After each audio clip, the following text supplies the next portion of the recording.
Throughout the history of humankind, the engineers of pain and executioners have abused creativity by exploring the most humiliating and painful ways to keep their prisoners. Human cages, for instance, which took various forms in different countries and periods, always had the clear objective of maximizing physical suffering, but also emotional torment, reducing human beings to mere caged animals. Unfortunately, these may not even be the worst forms of imprisonment that have ever existed. Even today in modern prison complexes, the brutality is practically unimaginable for us, citizens fortunate enough not to know them personally. Today you're going to discover which prisons are so feared, infamous for being worse than death.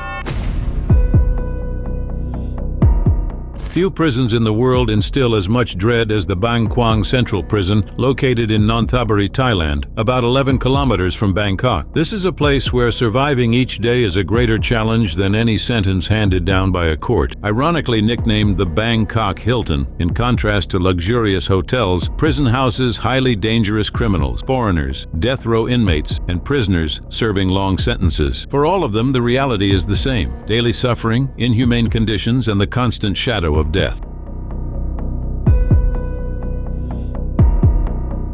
Right upon arrival, Bang Kuang inmates are greeted in a striking manner. Shackles are attached to their ankles. During the first 3 months of incarceration, they remain part of daily life, a constant reminder of their status. For those on death row, these chains used to be permanently welded, a practice abolished in 2013. Life inside the cells is no easier. In spaces designed for only a few, up to 17 men share the same environment. There are no beds, and inmates sleep on the floor surrounded by insects and filth. Basic hygiene is almost non-existent, and many must cook their own food. Drinking water and quality food are luxury items, available only to those who can afford them, generally through help from relatives on the outside. Prison discipline is maintained with an iron fist. Jonathan Wheeler, a British man who served 18 years in Bang Kuang for transporting illicit substances, recounted the hardest moments of his sentence. 2 periods in solitary confinement. Locked in a cell about 1.5 meters by 2 meters, he spent months staring at blank walls in a tiny space and enduring extreme isolation. To preserve his sanity, he resorted to desperate measures, such as injuring himself on purpose so he would be taken to the infirmary, where at least he had access to a mattress. This sort of punishment exemplifies how the Thai penitentiary system handles its inmates. In Bang Kuang, every action is monitored, and any rule violation can result in punishments that push the prisoner to physical and psychological limits. Bang Kuang houses Thailand's main death row. Convicted inmates await execution amid uncertainty and perpetual fear. Currently, the death penalty is carried out by lethal injection, but until 2003, the method used was a firing squad. This transition reflects changes in the system but does not lessen the emotional impact for inmates or for those sharing the same space. Moreover, death row serves as a constant reminder to other inmates of what could happen. Many report that the mere existence of this section reinforces the climate of tension and despair that envelops the entire institution. The only possible way out for many in Bang Kuang are the rare amnesties granted on special occasions, such as the birthdays of the Thai royal family. It was through successive reductions that Jonathan Wheeler managed, after nearly 2 decades, to regain his freedom. Bang Kuang is not merely a prison. For many, it is a nightmare that takes not only one's freedom but also human dignity. Its walls conceal stories of extreme suffering, brutal punishment, and in some instances, redemption. For those who enter, emerging alive and mentally intact is an achievement that few manage. What happens there is not merely a matter of justice. It is a portrait of a system that transforms punishment into a true test of endurance. Bang Kuang, more than a prison, stands as a symbol of a penalty that extends beyond the sentence itself, leaving scars that never fade. North Korea's penitentiary system is among the most feared and cruel on the planet. Hidden away in the country's mountains or remote fields, these prisons, referred to as Kwaliso and Kiowaso, are places where human rights do not exist and daily survival is a brutal struggle. With around 200,000 people believed to be incarcerated, these facilities go beyond penalizing crimes. Their purpose is to control, dehumanize, and eliminate any form of opposition to the regime led by Kim Jong-un. Within North Korean prisons, there is no distinction between common criminals and political prisoners. All are subjected to inhumane conditions. Inmates carry out forced labor such as mining, farming, and construction, often with rudimentary tools and in dangerous conditions. Accidents are frequent, and many are left mutilated or dead. Hunger is a constant factor. Daily rations often amount to no more than a small portion of corn or rice mixed with bran, more suitable for feeding animals. Prisoners resort to eating rats, insects, or even scraps found in cattle manure to avoid starvation. According to some accounts, 40% of inmates die due to malnutrition. Kwaliso, such as the Kaichon Camp 14 or the Hwasong Camp 16, are known as total control zones. Once sent there, inmates never leave. Many are accused of political crimes like criticizing the regime or possessing religious material. The punishment through generations policy also applies, and entire families can be sent to these camps for decades, even without direct involvement in the alleged crime. Kyohwaso, or re-education camps, combine forced labor with ideological indoctrination. After exhausting workdays, prisoners must memorize speeches by Kim Il-sung and Kim Jong-il, in addition to undergoing humiliating self-criticism sessions. Anyone failing to meet work quotas or violating rules is confined to cells so small that it is impossible to stand or lie down. Methods of inflicting suffering on inmates range from prolonged beatings to sleep deprivation and being forced to maintain stressful positions for hours or days. Accounts describe prisoners being made to kneel on frozen floors or remain in tiny cells without heating, where temperatures fall below zero. Public executions are commonplace, especially for those who attempt escape or are accused of stealing food. These executions, carried out in front of other prisoners, serve as a stark warning that disobedience is not tolerated. Former inmates who managed to flee the regime report harrowing conditions. One woman who spent over a year behind bars compared her prison life to that of an animal, stating that cells were like cages where they received food as though they were rabbits in captivity. Another survivor described being beaten until losing consciousness in an attempt to make her miscarry. Afterward, they forcibly removed her child from her womb. A guard who defected revealed that prisoners are treated as less than human. He recounted seeing children fighting over kernels of corn found in manure, and recounted that many inmates died within months of being confined to prisons within the prison, cells reserved for extreme punishments.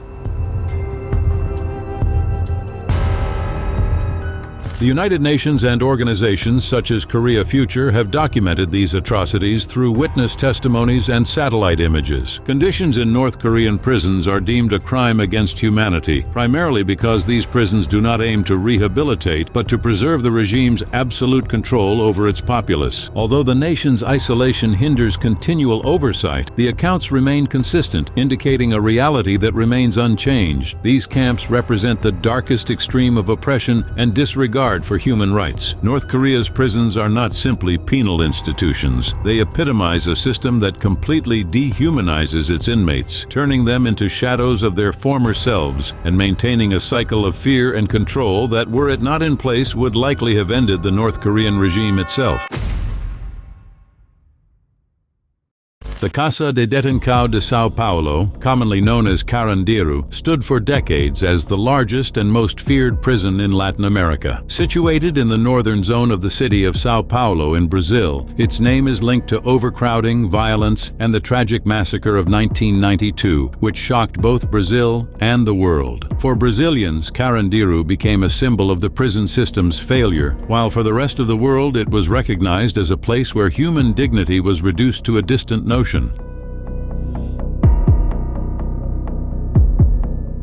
Built in 1956, the Casa de Detenção was conceived to house 3,500 inmates, but at times held over 8,000 during its peak. Carandiru was far more than a prison. It was a city within another city, with its own codes, hierarchies, and inner economies. Detainees lived in degrading conditions, packed into overcrowded, unsanitary cells. Though the complex was formally run by the state, the actual internal organization was frequently left to the inmates, resulting in an environment dominated by criminal criminal factions. This lack of state control and the ensuing internal rivalries shaped daily life in Carandiru into an endless fight for survival. Alongside its inadequate cells, the complex also contained workshops, where prisoners were forced into long work shifts, and recreation areas that, rather than being places of rest, served as constant flashpoints for tension. Conflicts among factions, the absence of resocialization programs, and aggression among inmates made Carandiru a ticking time bomb, set to explode, as indeed happened in 1992.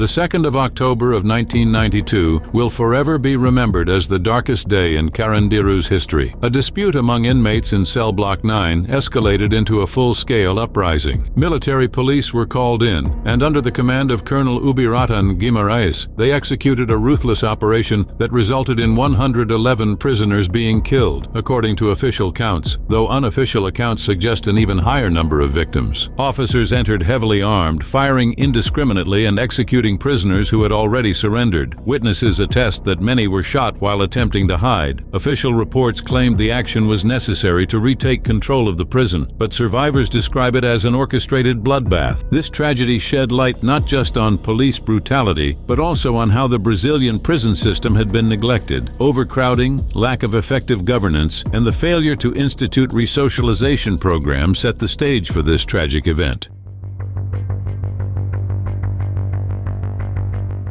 For those inside, Carandiru was much more than a prison. It was a site of dehumanization taken to its limit. Inmates shared cramped spaces with rats, had just a few toilets to be shared among hundreds, and were fed insufficient, poor-quality meals. Diseases spread easily, and healthcare was nearly non-existent. Violence was a constant reality, both among prisoners themselves and between inmates and guards. Carandiru also served as the birthplace of criminal organizations. The notorious PCC, or First Command of the Capital, now one of Brazil's largest criminal factions, reportedly began within Sao Paulo's prison system as a response to Carandiru's repression and violence.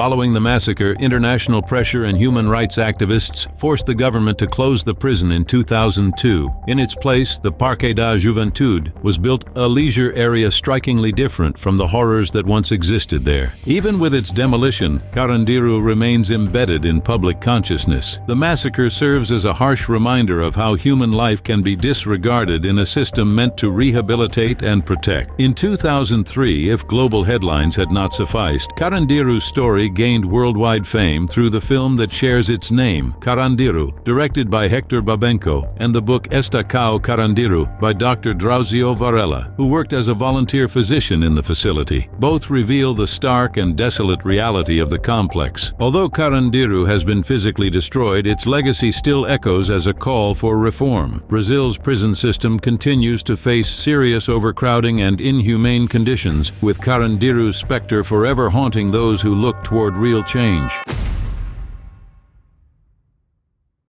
Throughout history, humankind has revealed a darker side in its pursuit of control and punishment. Across different cultures and eras, instruments of cruelty have been devised not merely to cause physical suffering, but profound humiliation as well. One noteworthy example is the human cages, structures that confined living or deceased bodies to be exhibited in public as a grim admonition to anyone daring to oppose the ruling power. These cages, often referred to as gibbets, were prevalent in medieval Europe and in other regions. Criminals, dissidents, and occasionally mere unfortunates were left exposed to the elements, scavenging birds, and the eyes of curious onlookers. Often they could hardly move, treated like caged animals, so as to strip them of any remaining humanity. Such practices crossed borders and centuries, adapting to various contexts. They might be spotted on the banks of the River Thames in London, or, for example, on remote Vietnamese islands.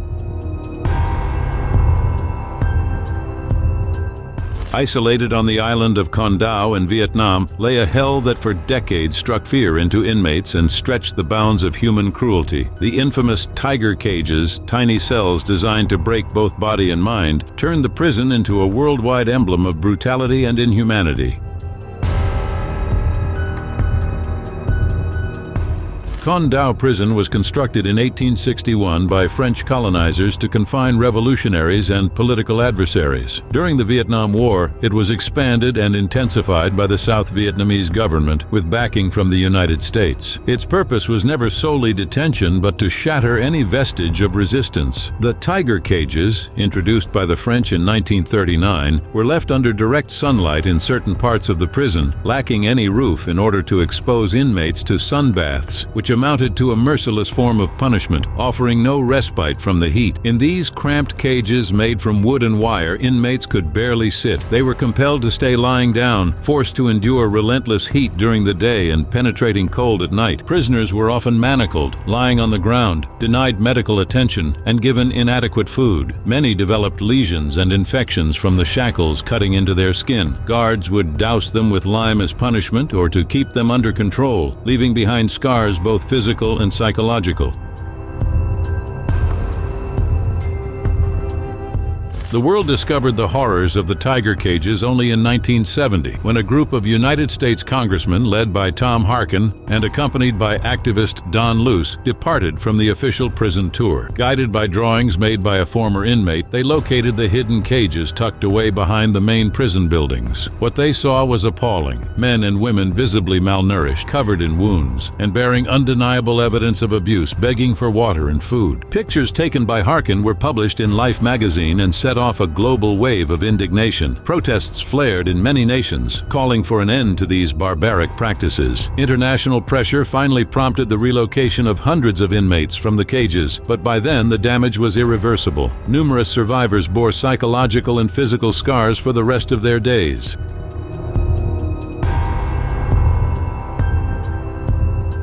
Testimonies from people who survived the tiger cages are harrowing. One 16-year-old girl was imprisoned for refusing to salute the flag and suffered punishments that left permanent injuries to her spine. Another inmate described how the lime blinded many of his fellow prisoners. Despite such circumstances, many found ways to stand firm, quietly singing or sharing stories to maintain their sanity. Not only openly declared communists, but also students, writers, Buddhist monks, and anyone opposed to the regime were confined there. Each inmate had a reason for being arrested, but they all shared the same destiny of suffering.